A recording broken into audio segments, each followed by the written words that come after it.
अस्सलाम वालेकुम everyone, welcome to the inside scoop. मैं हूं आपकी होस्ट मशरक़ खान। उन नए लोगों के लिए जो ये शो शायद पहली दफ़ा देख रहे हैं, मैं आपको बताती जाऊं, ये एक one of a kind show है जहां हमारी कोशिश होती है कि इंडस्ट्री लीडर्स को आपके लिए यहाँ लाएं ताकि आप उन लोगों से सीख सकें जिनका हैंड्स ऑन एक्सपीरियंस है। So today we're going to start off with my favorite, which is the Fippy Lippy. Just by the way, ये data provide किया जाता है by National Clearing, which जो देखता है कि आपको पिछले दिन की buying और selling participation wise क्या थी. For example, किस group ने buying और selling की थी. By group I mean companies, brokers, individuals, mutual funds, banks, etc. इस data से essentially आपको idea हो जाता है कि कौन selling कर रहा है और कौन buying कर रहा है पिछले दिन में at least.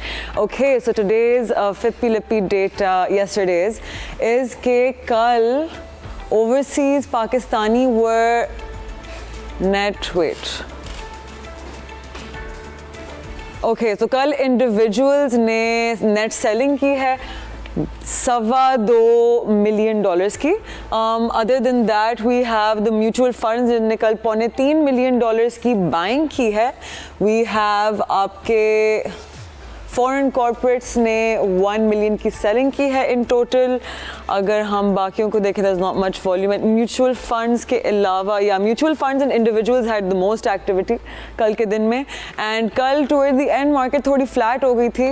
We started off on a higher note and then we went toward flat lining and I think we close 78 points negative. तो अगर हम सेक्टर वाइज देखें कि कौन से सेक्टर में सबसे ज़्यादा काम हुआ है, बाइंग हुई है इन banks by the banks and DFIs.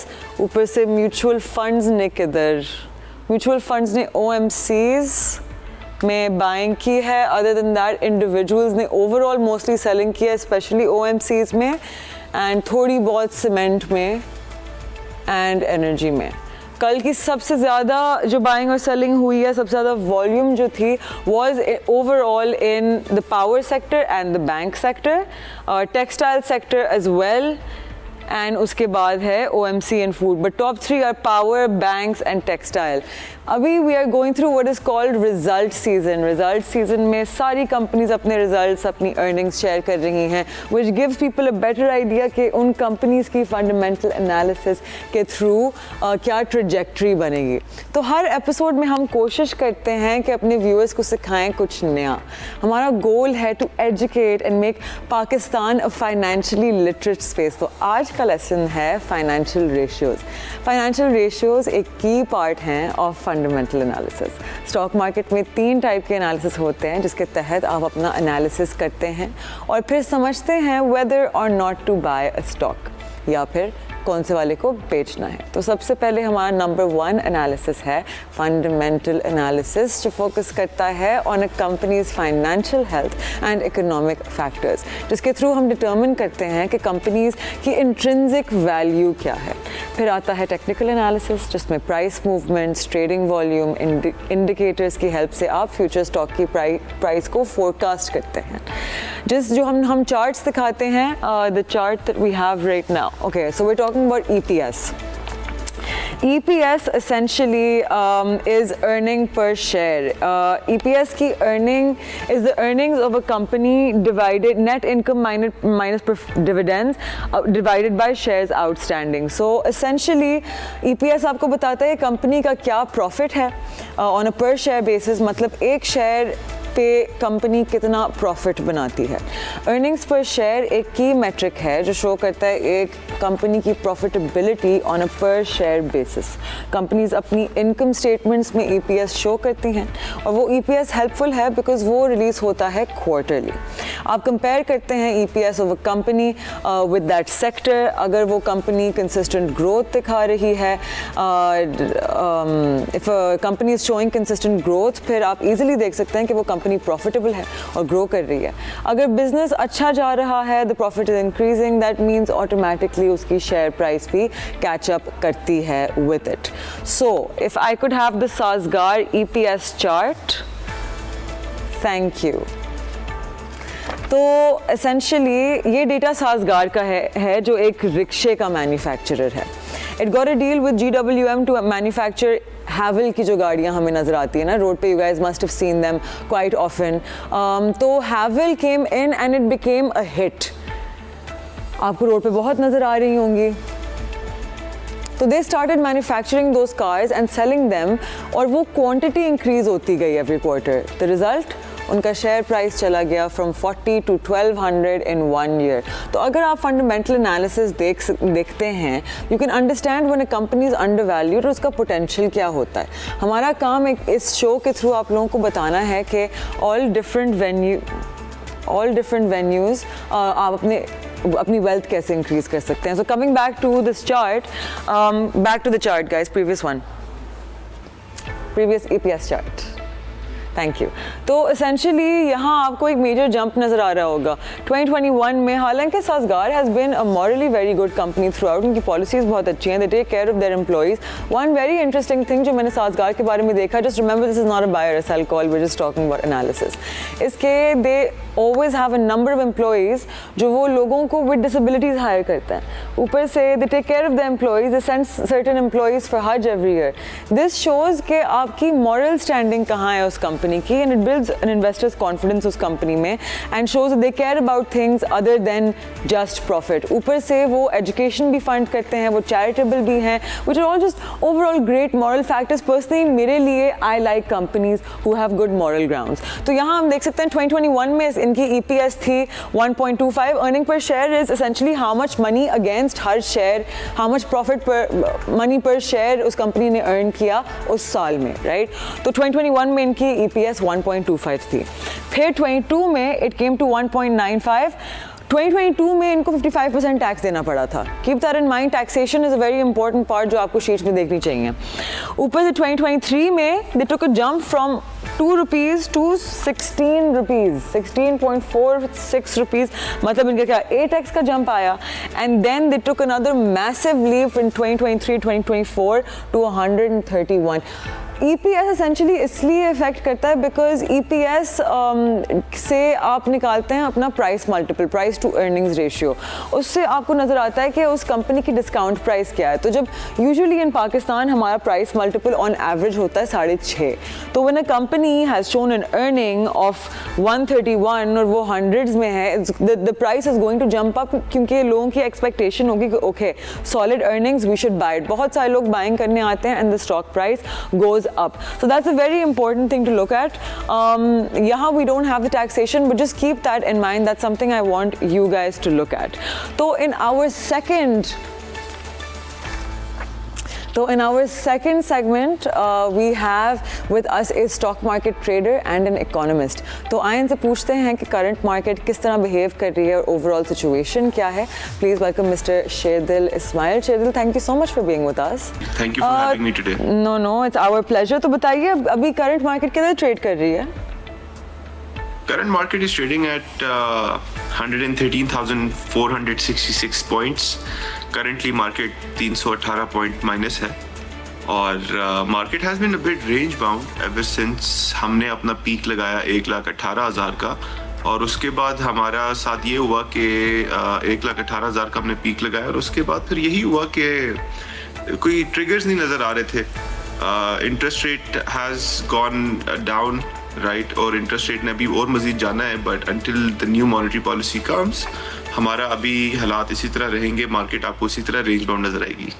तो बताएं, बहुत सारे हमारे व्यूअर्स ना देर, इवन दो हम इस बारे में बात कर चुके हैं कि PSX में अकाउंट कैसे खोलना है, how you can invest through either direct brokerage account, CDC account, या फिर फॉर म्यूचुअल फंड्स. तो can you please tell our investors how we can invest in PSX? जी देखिए, पाकिस्तान स्टॉक एक्सचेंज में इन्वेस्ट करने के दो मेन तरीके हैं. एक थ्रू अ स्टॉक ब्रोकर है या एक थ्रू अ म्यूचुअल फंड है. म्यूचुअल फंड में technically what you are doing is you are giving your money to a fund and उधर एक फंड मैनेजर होता है जो आपके पैसे मैनेज कर रहा होता है और उसके मुताबिक he is giving you the returns. और काफ़ी मुख्तलिफ फंड्स होते हैं, कोई सेफ फंड्स होते हैं, कोई एग्रेसिव फंड्स होते हैं एक्विटीज में, स्टॉक्स पे, और उसके मुताबिक आपको रिटर्न्स आते हैं. वेयरएज और वो एक फीस चार्ज करते हैं. Whereas when you talk about the stock market and you talk about the stock broker, जब आप स्टॉक ब्रोकर के साथ अकाउंट खुलवाते हैं तो आपका सबसे पहले आपका पाकिस्तान स्टॉक एक्सचेंज के रजिस्टर्ड स्टॉक अकाउंट खुलता है तो you have the direct access of buying selling shares yourself. उसका ये मतलब है कि वो सारी कंपनीज जो पाकिस्तान में पब्लिकली लिस्टेड है उनके स्टॉक्स आप डायरेक्टली खरीद सकते हैं और डायरेक्टली बेच सकते हैं on your own during market timings. तो और अकाउंट खुलवाने का भी बड़ा स्ट्रेट फॉरवर्ड सिंपल प्रोसेस है। थोड़ा सा केवाईसी इज थोड़ी सी अनोइंग केवाईसी हमारी है ना, अनोइंग थोड़ी सी, लेकिन एक दफा आपका केवाईसी हो जाए फिर इट्स स्मूथ सेलिंग। देखिए हमारा बेसिकली FATF जो है ना, FATF एक इंटरनेशनल इदारा है जिसने हमारे ऊपर रिस्ट्रिक्शंस लगाई थी due to terror financing and anti money laundering. तो वो रेगुलेशंस हमारे ऊपर सेट होती हैं और उन्हीं की वजह से हमें थोड़ी सी स्ट्रिक्ट KYC करनी पड़ती है कि आपका अकाउंट बैंक में खुल गया। बैंक अकाउंट खुलने के बाद you need a CNIC, you need a mobile number, you need a bank account, registered mobile number two your own CNIC। जी, और अगर आपके पास नहीं है एक प्रूफ ऑफ इनकम तो आप एक सहूलत अकाउंट खोल सकते हैं। बट नॉनदलेस आपको ये सिंपल KYC करनी पड़ती है जिस पर आपने शो कराना होता है कि where this fund is coming from. Once you have done this and within a few hours your broker can easily open your account. और जिन लोगों को नहीं पता कि यार ब्रोकर कहाँ से मिलेगा, क्या करेंगे, तो ऑनलाइन जाए पाकिस्तान स्टॉक एक्सचेंज की वेबसाइट पे, वहां जाके देखें रजिस्टर्ड ब्रोकर्स की लिस्ट आ रही होगी जो आपके करीब है या जो आपका कोई जान पहचान वाला है उसके साथ आप अकाउंट खुलवा दें। बट नोट के ऑनलाइन ब्रोकरेजेस ऑनलाइन मतलब वो जो पाकिस्तान में बेस्ड नहीं है और पाकिस्तान से बाहर है, या वो जो फॉरेक्स और इंटरनेशनल कमोडिटीज में ट्रेडिंग करवा रही है, उनसे थोड़ा सा बच के रहिएगा क्योंकि थोड़ा सा नहीं, ठीक ठाक बच के रहे, स्कैम्स हैं। जी बिल्कुल, वो स्कैम्स है और आपको ये भी नहीं पता कि वो क्या रियल है या नहीं है, कि मतलब आपका जो बाइंग सेलिंग हो रही क्या वो रियल मार्केट में आपकी माल उतर भी रहा है या नहीं उतर रहा। तो a lot of times they are just servers और वो आपको एक इल्यूजन दे रहे होते हैं, रियल टाइम मार्केट आपको दिखा रहे होते हैं और आपके पैसे डायरेक्टली उनके जेबों में आ रहे होते हैं। So we must be aware. और anyone else out there giving extraordinary returns, fixed returns कि आप मुझे पैसा दें, मैं आपको पैसा कमा के दूंगा, हाथ जोड़ते महीने में डबल से दूर आते हैं। जी, उन लोगों से दूर करें because they're most probably scams. Not most probably, they are scams. तो शेदिल, बहुत लोग ना स्टॉक मार्केट को सट्टेबाजी का नाम देते हैं, आप कुछ कहना चाहेंगे इस बारे में? आपको सट्टेबाजी लगती है हमारी? अच्छा देखिए, वही लोग हैं वो, देखिए हर बिजनेस सेक्टर में हर किस्म के लोग होते हैं, सबसे पहली बात है ना, और 5 उंगलियां एक जैसी नहीं होती। तो काफी सारे लोगों के मुख्तलिफ किस्म के अपने ही एक्सपीरियंसेस हैं, different people have different experiences. तो अगर आप सट्टाबाजी क्या, जस्ट सट्टाबाजी इन इंग्लिश उसको कहते हैं स्पेकुलेशन। तो अगर आप पाकिस्तान स्टॉक एक्सचेंज में आ रहे हैं, अपना अकाउंट खुलवाते हैं और अपनी कीमती इनकम डालते हैं और ना आपने रिसर्च की है, ना आपको पता है कि ये कंपनीज करती क्या हैं, ना आप सीखने के लिए तैयार हैं, और आप सुनी सुनाई बातों में लोगों के जो बातें हो रही होती उस पे आप अमल दरामद करके पैसे डाल देते हैं, पहली बात। दूसरी बात ये कि आप गैम्बलिंग खुद करते हैं। देखिए स्टॉक मार्केट में आप आसानी से खरीद सकते हैं, बेच सकते हैं। अगर आपके पास कोई प्रॉपर लॉजिक या प्रॉपर रीजनिंग नहीं है और आप वो खरीदे जा रहे हैं तो that is called gambling.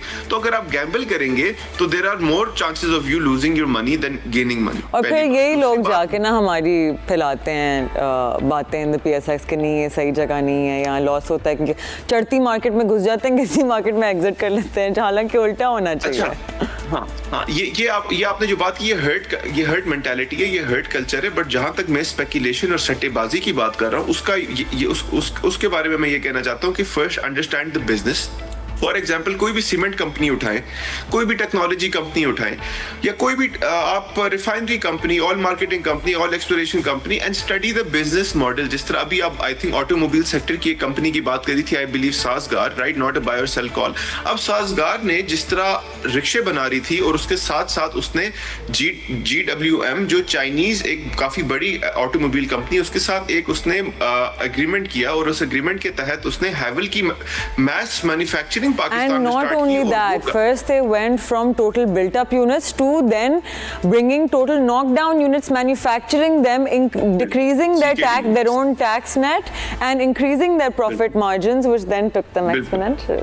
Lekin you know what they did? What they did that was really smart. First they tested the market.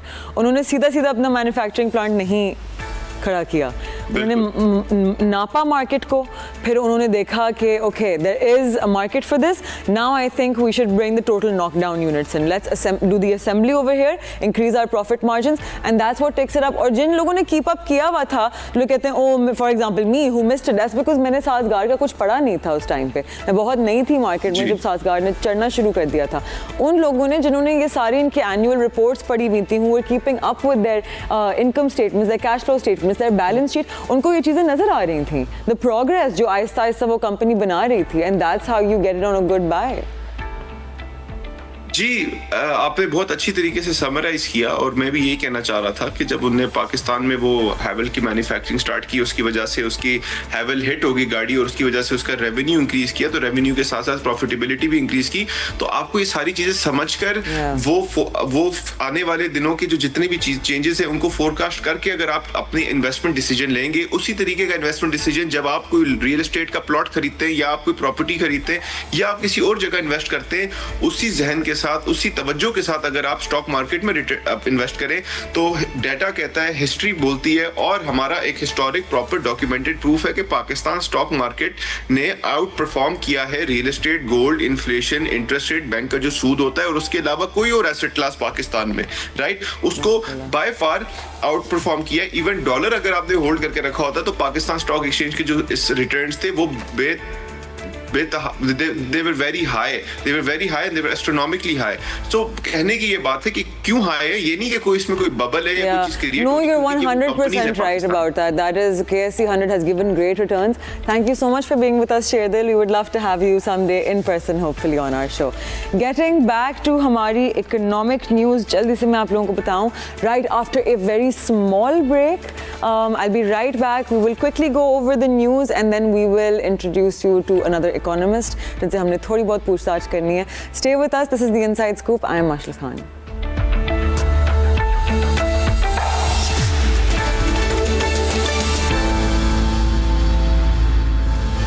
Welcome back to the inside scoop. Economic news में ये है कि पाकिस्तान स्टेट बैंक के foreign reserves rise हुए हैं by $20 million to $11.22 billion. Current fiscal year में state bank Pakistan के reserves में इंक्रीज आया by $1.8 billion, which equals to almost 20% का इंक्रीज, टू बी एग्जैक्ट 19% का. अगर रिजर्व्स इसी तरह बढ़ते रहे then we will continue to be stable, और इवन अगर ये decrease in value against rupee, foreign reserves का इंक्रीज होना कैन बी पॉसिबल. अगर हमारे ओवरऑल एक्सपोर्ट्स राइज होते हैं, मतलब हमारा रुपी स्ट्रॉन्ग हो जाएगा. रेमिटेंसेज मतलब money being sent by people outside Pakistan to people in Pakistan increases, या फिर हम फॉरेन डायरेक्ट इन्वेस्टमेंट रिसीव करें. दीज आर ऑल वेज हमारी रुपी की स्ट्रेंथ बढ़ सकती है. Another way is for IMF to approve the $1 billion tranche. It has to approve this in March if we want our macroeconomic indication to become better. अब आते हैं to introduce you guys to a very special guest.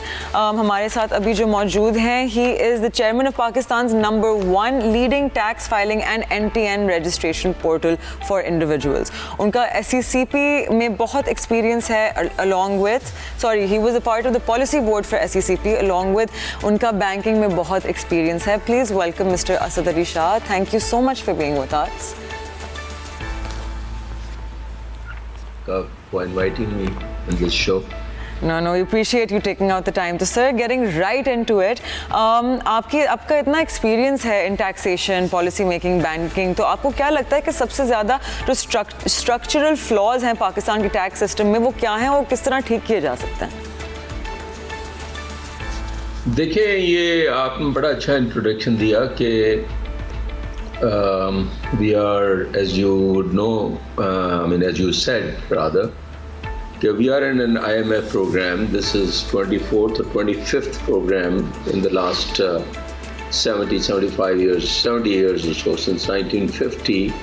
So 75 years.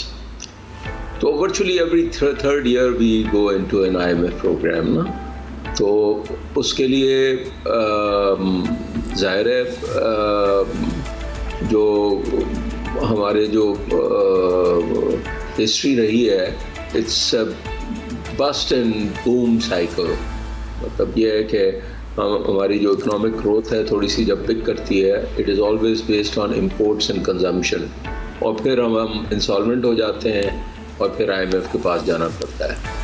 अब उसके साथ हुआ ये है कि एक्सटर्नल डेट हमारा जो है 125-130 बिलियन डॉलर्स हो गया है, तो वो सिर्फ IMF से भी सस्टेनेबिलिटी नहीं आती, हमें friendly countries China, Saudi Arabia, UAE वगैरह से उनका डेट हर साल री रोल होता है।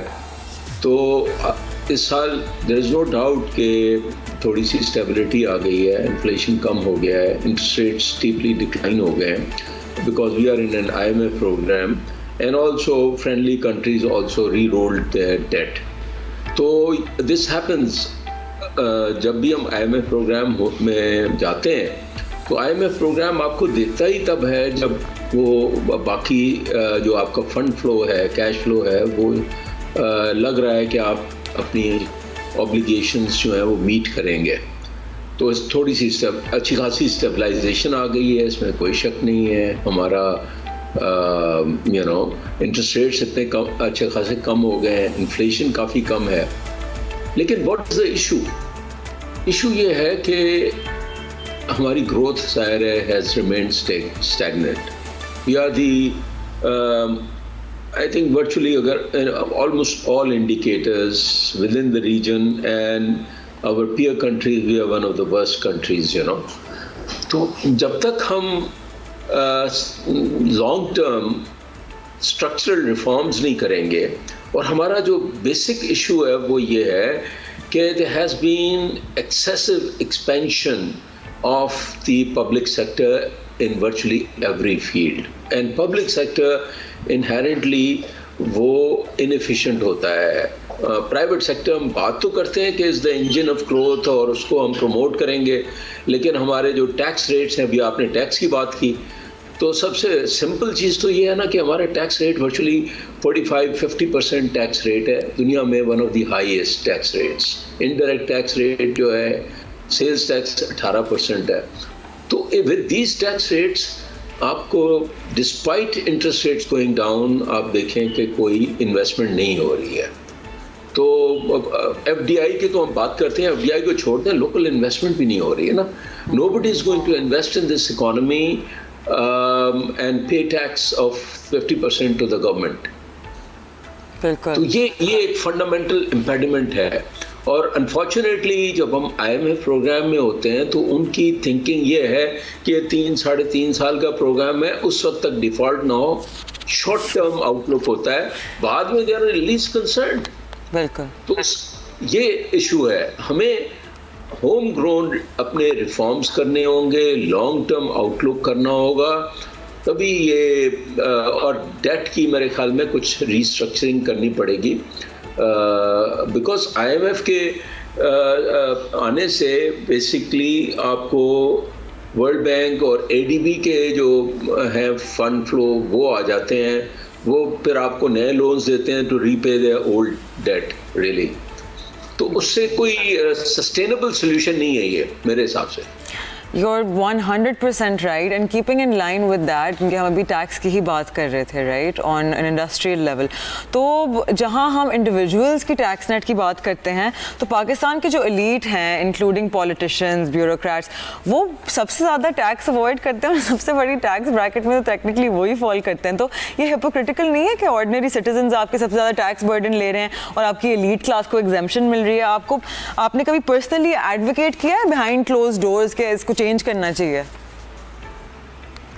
नहीं, उसमें इस मरतबा IMF की कंडीशनैलिटी पे अगर आप if you are referring to agriculture tax for instance, तो एग्रीकल्चर टैक्स रेट तो टैक्स तो अब सिंध ने भी लगा दिया है, और वो पहले ऐसा नहीं था कि एग्रीकल्चर टैक्स था नहीं, agriculture tax was there, but उसके टैक्स रेट्स मैक्सिमम 15% थे, वो बढ़ा के वर्चुअली वही 40% कर दिया है जो नॉर्मल टैक्स रेट है। तो ऐसा टैक्स है एलीट क्लास के लिए भी हैं, अब एग्जेम्पशंस कोई ख़ास नहीं है, लेकिन हमारा कॉर्पोरेट टैक्स रेट हो या इंडिविजुअल टैक्स रेट हो या सैलरीड क्लास का टैक्स रेट है, वो सारे टैक्स रेट्स बहुत ज़्यादा है।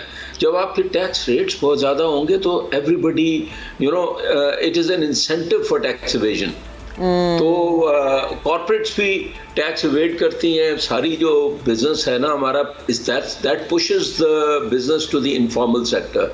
तो इसी वजह से आपका बहुत बड़ा सेगमेंट इस वक्त भी तकरीबन 9 ट्रिलियन रुपीस जो है वो आपका कैश है M2 में, जो ओवरऑल मनी सप्लाई है ना, that's huge in terms of percentage.